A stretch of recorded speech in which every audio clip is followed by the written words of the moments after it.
धन्यवाद देवु आम नरेंद्र भाई मोदी को एवं अमित शाह को जी आज आमर समस्तंकर प्रिय मनमोहन भाई की पुणी थे राज्यसभा को निर्वाचित करने सुजोग देते समस्त अधिक भोट पाई आज राज्यसभा निर्वाचित होती जहाँकि ओडिशार जो स्वप्न थिला आम मानकर बीजेपी ग्रास रूट लीडर मानकर जो मानकर स्वप्न थिला मन ना दिल्ली जातु सेठारे आम कथा सेठारे लोकसभा प्रकाश करूँ राज्यसभा प्रकाश करूँ से आमर स्वप्न पूरण होती निश्चित भाव में 2036 मसीह जो विकसित ओडिशा गठन करने मनमोहन भाई आउ मोहन माझी नेतृत्व में जो संकल्प कर निश्चित भाव पूरण हम मन नाई जितवा द्वारा एवं मन नाई सहित सुजित कुमार और दिलीप भाई भली जो वरिष्ठ नेतृत्व जो जीति से निश्चित भाव में ओडिशार कथा को राज्यसभा से प्रकाश करेंगे। धन्यवाद देवु ओडिशार जनसाधारण को ओडिशार विधायक मान जो मैंने मनोनयन भली दृढ़ नेतृत्व को जिताई आमर 16 तारिख मार्च 16 तारिख गोटे भल दिन थिला आज मनमोहन सामल महोदय द्वितीय थर राज्यसभा को जीवा परे बहु लोक खुशी अच्छी एवं बाबा अखिलमणि दयारू से जीति एवं आम नरेंद्र भाई जी प्रधानमंत्री अच्छा आदेश क्रमे से मैंने मनमोहन भाई जीति जीतवा प्रथम से बाबा अखिलमणि कंठर बसतु सी आरडी जमी उन्नति हम खूब शीघ्र आरडी संप्रसारण हम से मनमोहन भाई के बाबा अखिलमणि निर्देश दियंती जो सफलता ये गोटे दीर्घ दिन मनमोहन सामलकर व्यक्तित्व एवं निष्ठा जो दल को तैयारी करवा जो दल को आज जो जगार नहीं पहुँचेबा ये हूँ एकमात्र तांकर निष्ठार कारण आउ दल को सी जो भली भाव आग को नहीं दलर ग्रास रूट रू आसी आज जो भली परिस्थिति रे जो जगार से पहुँचती एटा तांकर व्यक्तिगत लाइफ और व्यक्तिगत लाइफ रे से बहुत कथा कर आदर्श तांकर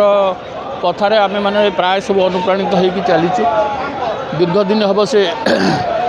दलटा को एक रकम मुंडे चलला भली चलती ये दलर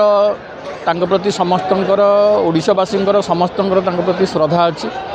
तांक प्रति स्नेह अच्छी तांक प्रति आशीर्वाद अच्छी आज से गोटे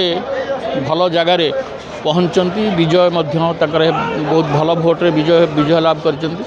सारा ओडिशावासी आशीर्वाद पर ये कथा सफल होती तेणु मनमोहन सामलकर व्यक्तित्व विषय आम कहीपरानी आम तांकर जो पराकाष्ठा अच्छी तांकर जो लोकों प्रति जो भल पाइबा लोक साधारण लोकों सहित जो मिसवा साधारण लोक जो भली भाव से डील करुँच साधारण लोकों संस्पर्श से रुहति सबू लोकंर एक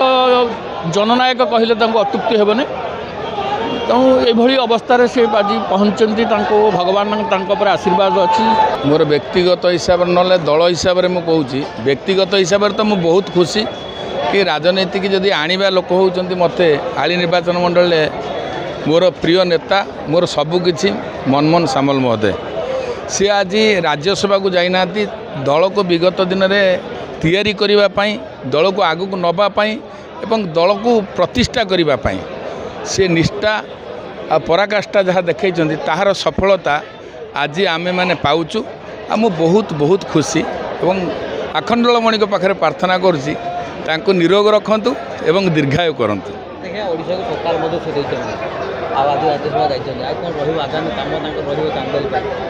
शुणु पार्टीर नीति आदर्श को धरी रखि लोकटे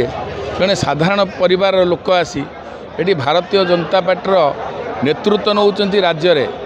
एवं लोक मानकर आशीर्वाद एवं तांकर पराकाष्ठा प्रबल परिश्रम पाई आज भारतीय जनता पार्टी प्रतिष्ठा है एवं आगामी दिन में मनमोहन भाई ओडिशार नेतृत्व नहीं आहरी अधिका ने से आशा आम रखीचु से बहुत खुशी। तो दिल्ली जी दिल्ली से षोल उत्तोलन करेंगे जहाँ भी बहुत खुशी कारण खाली से आज जे स्वर उत्तोलन करते नुहे भारतीय जनता पार्टी प्रतिष्ठा दिगरे सी କ୍ୟାରିୟରରୁ ତାଙ୍କ ପାଠପଢ଼ା କ୍ୟାରିୟରରୁ ବର୍ତ୍ତମାନ ପର୍ଯ୍ୟନ୍ତ ସବୁବେଳେ କେବଳ ଦଳ କଥା ହିଁ ବୁଝନ୍ତି ଏବଂ ସବୁକିଛି ତ୍ୟାଗ କରିଦେଇଥାନ୍ତି। ତେଣୁ ଓଡ଼ିଶା କଥା ତ ସେ ନିଶ୍ଚିତ କହିବେ। ଆଉ ଆମେମାନେ ଏଥିପାଇଁ ଖୁସି ଯେ ମନମୋହନ ଭାଇ ଆଖଣ୍ଡଳମଣିଙ୍କ ଆଶୀର୍ବାଦ ଅଛି ଏବଂ ଦଳ ତାଙ୍କୁ ସୁଦୃଷ୍ଟିରେ ଦେଖୁଛି ଏବଂ ସମସ୍ତଙ୍କୁ ଧନ୍ୟବାଦ ଜଣାଉଛି।